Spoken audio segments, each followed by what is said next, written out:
Eto nakita ko lang naman ho ito, mga kababayan, no? Umiikot sa internet, no? Pwede pong mali, pwede pong hindi totoo, pwede pong gawa-gawa lang, mga bossing, okay? So kung kumbaga gusto ko lang i-discuss ho. Ayan, sabi dito, mga kababayan, sino ba makakasagot niya kundi sila-sila lang din, no? Sabi ho dito, someone in Duterte's circle sold him out. So merong Judas Barabas Hestas nga daw. Sa ayon po dito mga kababayan, kay dating Pangulong Duterte. Ngayon, habang binabasa ko 'yan, no, ang isa sa pumasok sa iniisip ko si Bato de la Rosa. Dahil nga po alam niya na merong warrant of arrest sa kanilang dalawa ni dating Pangulong Duterte, pero ang ginawa sige kayo muna diyan, dito muna ako, no? Hindi muna ako pupunta diyan. At meron siyang ginawang alibay para hindi nga pumunta doon sa Maynila, kung saan po nakaporma at nakahanda yung kampo ni General Torre, mga kababayan. No, pero basahin ho natin 'to. Ay, hindi yan. Basahin ho natin 'to. Saan ba 'yun? Isa lang ba 'yung nakuha ko? Eto. Rodrigo Duterte always pride himself loyalty. He surrounded himself with men and women who swore their allegiance, who followed his order without question, and who defended his every crime. He believed that his inner circle was impenetrable, that his allies would stand by him until the bitter end. But today, as he sits in a cell, disgraced, humiliated si dating Pangulo Duterte, it's clear that someone from his own camp has betrayed him. Ulitin ko, mga kababayan, pwedeng hindi totoo to, pwedeng totoo, pwedeng chismax, at pwedeng kung ano-ano ho, mga bossing. Ngayon, sino kaya tinutukoy dito? Hindi kaya yung may dala ng pizza? No? Sabi dito, betrayal in politics. Yan, totoo yan, is nothing new. Talagang ano naman ho yan, mga bossing, talaga namang hindi na bago sa politika yan. No? Ngayon, kakampi mo, sa susunod, kalaban mo na yan. Every dictator, every tyrant, every so-called strongman eventually learned that power is fleeting. The very people who built them up will eventually tear them down. Duterte's betrayal is not just a story of justice catching up as a mass murderer. It is a masterclass of political survivor. His former allies knew that his time was up. They had a choice, go down with him or cut a deal. They choose to survive. Sino yan? Mukhang si Bato de la Rosa. Mga bossing. Pero meron din ako isang naiisip. Si Bongo naman, tumatakbo din yung senador Di ba? Tumatakbong senador yun. At si Bongo, gamit na gamit nila Bongo, mga kababayan, yung sitwasyon ng dating Pangulong Duterte. Gamit na gamit, no? Ni Bongo at ng PDP yung sitwasyon ni dating Pangulo Duterte. Eto na! No? Iboto niya kaming PDP! No? Kami ang maglalabas kay dating Pangulong Duterte doon sa selda na kinahantungan niya. Pero ang totoo mga kababayan, alam niyang mga yan na malabo nang maibalik po ang dating Pangulong Duterte. At mismo po na si Inday Sara Duterte na ang nagsabi, napakanipis ng tsansa at malabong mailek ba ang dating Pangulong Duterte. Ngayon, ito yung sinasabi ko sa inyo mga kababayan, lahat gamit na gamit ni Bongo. Dapat nag-aaral siya ngayon. Ito, yung mga paawa ni Bongo, mga bossing. Una kong nakita to, umiiyak dahil daw sa tsinelas, no? Walang tsinelas ang dating Pangulong Duterte, ang lamig ho doon sa dahig. Nakita ko inililipad ng eroplano nakasapatos naman. 'Di ba?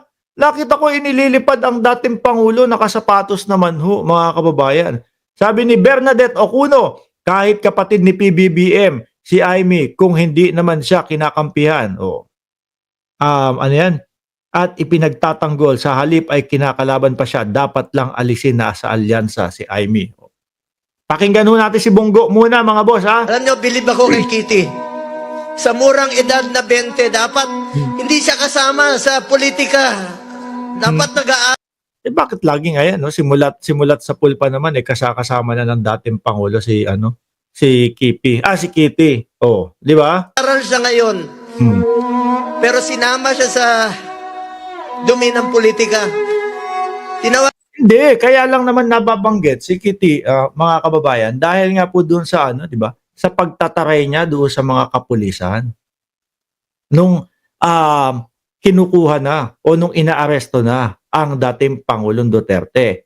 At si Hanilet, di ba?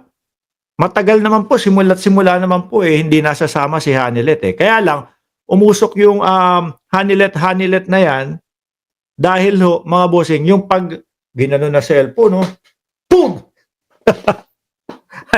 Ang laki ng bukol nung ating kapulisan. O, di ba? Kaya lang naman sila nasasama dahil doon sa sitwasyon na yun eh. Pero kay Bongo, gamit na gamit, mga kababayan. Tawagan ko siya kahapon. Sabi niya, Ninong Bong. Naku, sabi ni Diosdado, kasi siya ang sumasali. Sumasali si Bayan, ibig mo sabihin dyan. Pinagalitan ni Manang Amy ang mga DDS at mga pro-admin. Bahala siya dyan. Problema niya yan. Hindi ko mapigilang umiyak. First time ko Iiyak. First time, iiyak mga bossing. First time, hindi. Isang beses ko nang nakitang umiyak to. Nung wala daw tsinela si dating Pangulong Duterte, nakatapak lang daw. Sila din naman kinakaladkad nila ang mga anak ni PBBM. Grabe nga kung alipustahin nila ang mga anak ni PBBM. Correct, ma'am. umiyak talaga. Na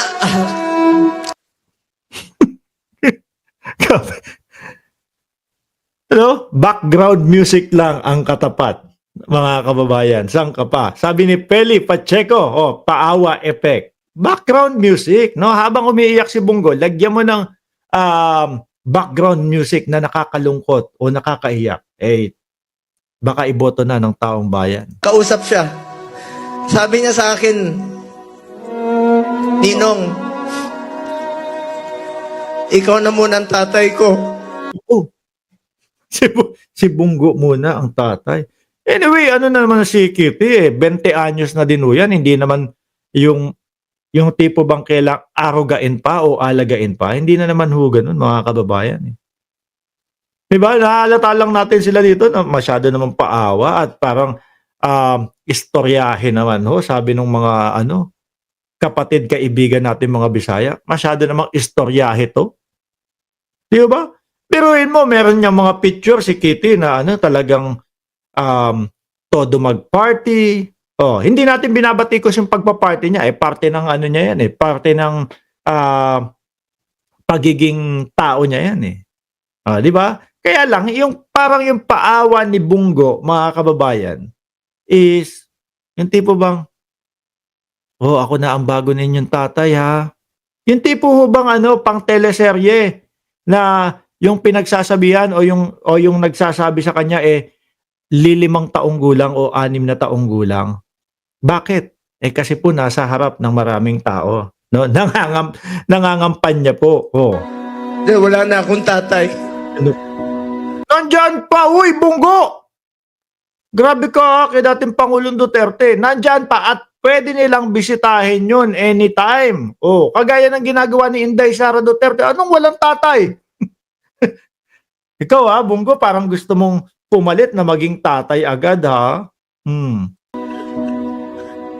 Sa murang edad na Naku, murang edad. 20 anyos na din yun.